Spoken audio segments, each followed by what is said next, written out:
അതായത് മെറ്റാബോളിക് അസിഡോസിസിനെ കുറിച്ച് നമുക്ക് ഒന്നും കൂടി മനസ്സിലാക്കാം ഡീപ്പായിട്ട്. അതായത് ഇവിടെ പറഞ്ഞല്ലോ മെറ്റാബോളിക് ആണ്, റെസ്പിറേഷനുമായിട്ട് ഇതിന് ബന്ധമില്ല. അപ്പം അതിനകത്ത് മെറ്റാബോളിക് അസിഡോസിസ് എന്ന് പറഞ്ഞാൽ pH കുറഞ്ഞു, അതായത് ബോഡിയിൽ ആസിഡിന്റെ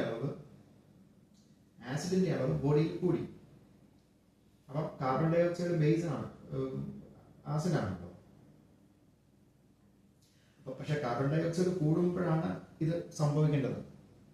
പക്ഷെ ഇവിടെ കാർബൺ ഡൈ ഓക്സൈഡ് കൂടിയിട്ടില്ല, കുറഞ്ഞു നിൽക്കുക. അപ്പം എവിടെ നിന്നൊക്കെയോ ബോഡിയിൽ ആസിഡ് ഉണ്ടാകുന്നുണ്ട്. ആ ആസിഡ് ഉണ്ടാകുന്നത് കാരണം ബൈകാർബിന് അതിനെ ഡൈല്യൂട്ട് ചെയ്ത് തീർക്കാൻ പറ്റാത്ത രീതിയിൽ ബോഡിയിലേക്ക് ആസിഡ് വന്നുകൊണ്ടിരിക്കുക. അതിനൊരു ഉദാഹരണമാണ് നേരത്തെ പറഞ്ഞ കീറ്റോൺ ബോഡീസ്. അപ്പം അവിടെ നിന്ന് ഒരുപാട് ആസിഡ് വരുന്നത് കൊണ്ട് ബൈകാർബിന് ആൽക്കലി ആയി മാറാൻ പറ്റുന്നില്ല, അതിനെ കോമ്പൻസേറ്റ് ചെയ്യാൻ പറ്റത്തില്ല. അപ്പം ബൈകാർബിന്റെ അളവ് കുറഞ്ഞുകൊണ്ടിരിക്കുക, എല്ലാം കുറയുക. ബൈകാർബാണ് ഇതിലെ മെയിൻ ഐറ്റം. ബൈകാർബിന്റെ അളവ് കുറഞ്ഞു തന്നെ ഇരിക്കുക, കാരണം ബൈകാർബിന് ഉയരാൻ പറ്റുന്നില്ല. അതുപോലെ തന്നെ മെറ്റാബോളിക് ആൽക്കലോസിസ് നേരെ തിരിച്ചാണ്, അതായത് pH കൂടുക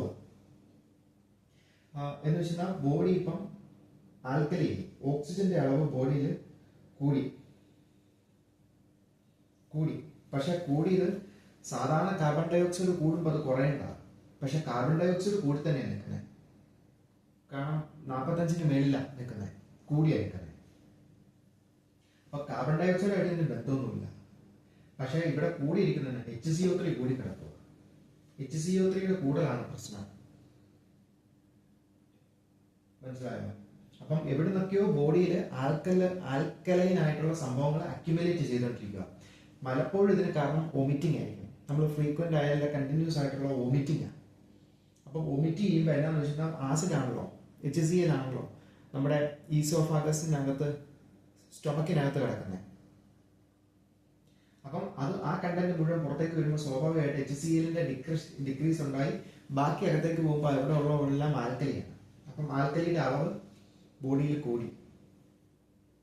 അപ്പം ഇതിന്റെ അസിഡിക് ഗുണം നഷ്ടപ്പെട്ട് ആൽക്കലൈൻ ഫീച്ചറായിട്ട് നിൽക്കുവാണ്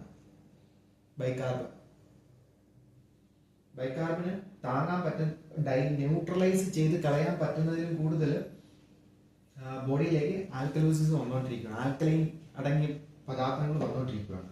ഇതാണ് ആൽക്കലോസിസ്. ബഫർ സിസ്റ്റം എന്നാണ് ഈ ബൈകാർബിനെ വിളിക്കുന്നത്. കാരണം ഇതാണ് ഒരുപാട് ആസിഡ് ബോഡി വന്നാൽ അതിനെ ന്യൂട്രലൈസ് ചെയ്ത് ആൽക്കലി ആക്കി മാറ്റുന്നത്, എന്നിട്ട് ബാലൻസ് മെയിൻറ്റെയിൻ ചെയ്യുക. അതിന്റെ ബാലൻസ് എന്ന് പറഞ്ഞാൽ 26 ഇത് ബാലൻസ് ചെയ്ത് നിൽക്കും. ഇത് നിർത്തും. കൂടുതൽ വന്നാൽ അതിനെല്ലാം അത് ന്യൂട്രലൈസ് ചെയ്ത്